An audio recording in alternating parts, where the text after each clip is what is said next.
We did not come this far and fight this hard only to surrender our country back to the Washington swamp. So get your friends, get your family, get your neighbors, and get out to vote. Get out to vote. Gotta do it. Got a big day, Tuesday. On November 3rd, we must finish the job and drain the swamp once and for all. So in these final days, stay empowered, stay united, stay optimistic. Make a plan to vote. Vote early. Vote on Election Day. And I believe when you use your power, the power of a vote, we're going to change the course of the country and, quite frankly, the world. Donald Trump and Joe Biden both trying to get out their vote with vastly different messages as they reach out with just 4 days left. Trump, Biden, and their running mates, Mike Pence and Kamala Harris, all scheduled to make stops in almost all of the major battleground states in the final days of the campaign. But the group of people who haven't voted yet keeps dwindling by the day. According to NBC News and Target Smart, more than 82.5 million Americans have already cast their ballots. That is roughly 60% of the 138 million people who voted in the 2016 election overall. For a look at where the race stands, we turn to NBC News and MSNBC national political correspondent Steve Kornacki at the big board. Jason, Kim, and Rick are all still here, and we'll jump in after I start this off. So people like you always understand why the candidates are where they are. Can you just talk about the travel today and over the weekend for each side and what it says to you about what their own polls are saying? Sure. Yeah. I mean, you just showed the clip there of Trump in Michigan, and take a look. We all remember 2016, 3 states that had been Democratic since the 1980s that Donald Trump flipped: Michigan, Pennsylvania, and Wisconsin. And he didn't just flip them. He flipped them by the slimmest possible margin, less than a point in each one of those states. And the basic reality for Trump, he's got vulnerabilities all over the place on the electoral map right now. And Joe Biden, because of that, has a lot of different paths to the presidency. But the simplest and the most direct path, just in terms of the electoral math for Joe Biden, is to do 0.3 points better than Hillary Clinton did in Michigan, 0.8 better in Pennsylvania, and 0.9 better in Wisconsin. Because if Biden wins all 3 of these states, Biden's going to be president-elect. And so what do you have in the polls right now in these states? These are the 3 strongest states for Biden of the battleground right now. You see, especially true in Michigan and especially true in Wisconsin. This is the polling average. In those states, 6.5 points for Biden, 6.5 points for Biden, and then 3.5 for Biden in Pennsylvania. So certainly the Trump campaign sees urgency. They know they have to hang on to at least one of these states. Pennsylvania is the one they seem the most optimistic about. But frankly, when you get beyond these 3, even if they hold on to one of these states here, they've got so many challenges elsewhere. You can see they're hoping, certainly, could they get lucky in Michigan late again? Could the polls all be wrong there? Do they have, more rural white support than is popping up in the polls? Those are the kinds of things you see and hear just as suggested as possibilities. But the basic reality for Trump is he has to get a win in at least one of these states. Yes, Steve, I have a question for you. So if he can't win all of those, that was his inside straight in 2016 that got him to that electoral college victory. Is there another potential path for Donald Trump that we are not seeing, that we perhaps haven't been paying close attention to?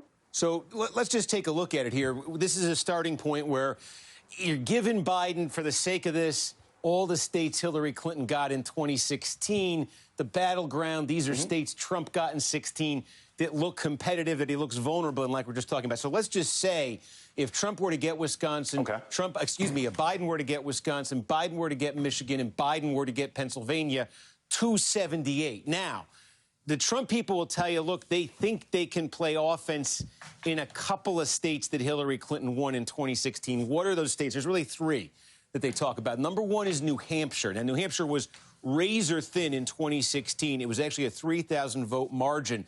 Problem is, we've seen a fair amount of polling recently in New Hampshire, and the margins have been high single digits into the double digits for Biden over Trump in New Hampshire. So the polling, at least, is not picking up on that this time around in New Hampshire. If Trump were to pick off New Hampshire, you could see it's 4 electoral votes. So even with that combination, that alone wouldn't offset it. The other two states, we'll put that back to blue just based on the polls right now. The other two states the Trump folks talk about are Minnesota.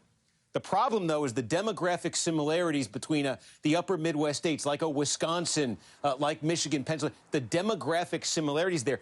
If Trump is getting wiped out in Pennsylvania, Michigan, and Wisconsin, is he really flipping and making gains in Minnesota at the same time he's losing the others? So that's the issue there for him. And then finally, they will say Nevada. And to my eye, of these three states, Nevada's the one that Trump has the best shot of flipping next week if he's going to flip any blue state. It was a very 2-point margin in 2016. There was a poll this week that put it at 6 points. There's a very large non-college white population there. That's Trump's base. But here's the thing. Again, if Biden gets those three states, Pennsylvania, Wisconsin, Michigan, and Trump does pick off Nevada, it's 6 electoral votes. Biden's still at 272. So again, if Biden is sweeping these three, Trump needs to get a Minnesota, or he needs to get a Nevada and the New Hampshire. That's what you're kind of talking about right there. Steve, I've got a question, and this is what has been intriguing to me about Texas, Arizona, Florida, and North Carolina, these sort of cherry on top places that the Biden campaign is looking at.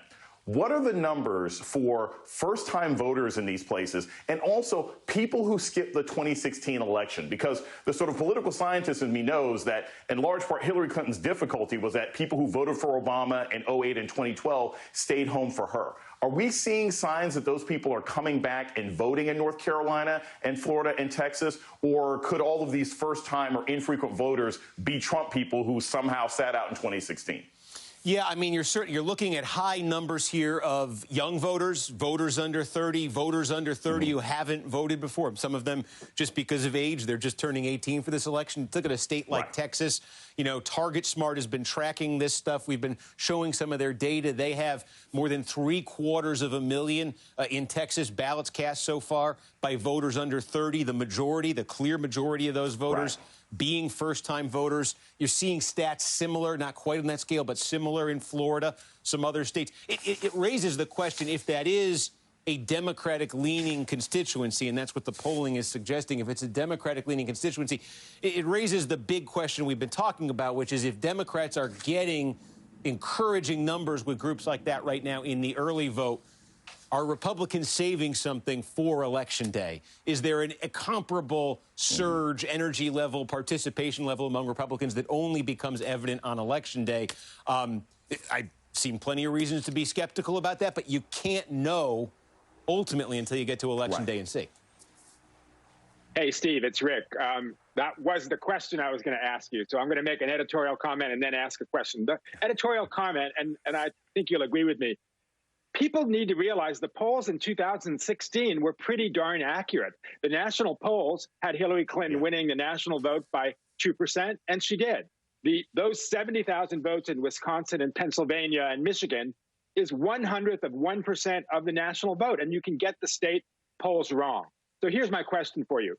In places where Hillary Clinton underperformed in 2016, where is Biden overperforming her? And can that also compensate for something we talked about earlier in the show, an underperforming Black vote and Hispanic vote? It's a good question, and it's a key point to keep in mind. And if you just look at a Wisconsin, a Michigan, a Pennsylvania, if you look in the polls right now, the biggest improvement that Biden has over Hillary Clinton is white voters. You know, Hillary Clinton got absolutely wiped out among white voters in these states and elsewhere in 2016. Biden's not winning the white vote, but he's competitive with it in these states in a way that she wasn't. And these are heavily white states, and that's moving the polls in his direction. You make a good point, though, and I do think we just need to emphasize it. It was states like this, state like Michigan, state like Wisconsin, where there was a very big polling miss in 2016. And to be honest, in the midterm elections in 2018, a lot of Midwest states, a lot of states with non-college white populations, there were polling misses then, too. So I think that's worth keeping in mind. You're right. The national polls were pretty close in 2016, but there were some issues in 2016 in some key states, and there were some issues in 2018. I'm not predicting it happens again in 2020. There have been methodological changes made to polling, but I do think that is a point worth putting out there. Steve Kornacki, my last question is, what keeps you up at night? You know, what do you get up in the middle of the night and sort of shoot off a note to your producers and say, oh, my God, have we looked at this county in this state? Or, you know, what are you sort of jumping up at the start and thinking about? You know, I mean, it's mechanical stuff, but what I'm trying to make sure that we understand, looking ahead to election night in each state, because this is going to vary by state, the mechanics of how the vote is coming in. Is this state counting its mail-in ballots first? Is this state counting its same-day ballots first? Because, I mean, you've talked about this. There is the potential here for some wide disparities, some wide gaps, and potentially some misdirection here in what people are seeing, where it looks like one candidate's far ahead when in reality the other candidate's perfectly on pace to win. You just don't see it in the numbers yet. So I want to just have a really clear sense in each one of these states, the particulars we're looking at, so that I can communicate that to folks watching those numbers come in on election night. Those folks would include Rachel and Joy and Brian and I, who sit there and look at things and we say, Kornacki, what does Kornacki know? So I appreciate that personally and as a member of the viewing public. Steve Kornacki, Jason Johnson, Kimberly Atkins, Rick Stengel, thank you all so, so much. When we return, Senator Kamala Harris is making her closing argument today in the state of Texas. It's the state Democrats haven't won since 1976. But this year, they just might be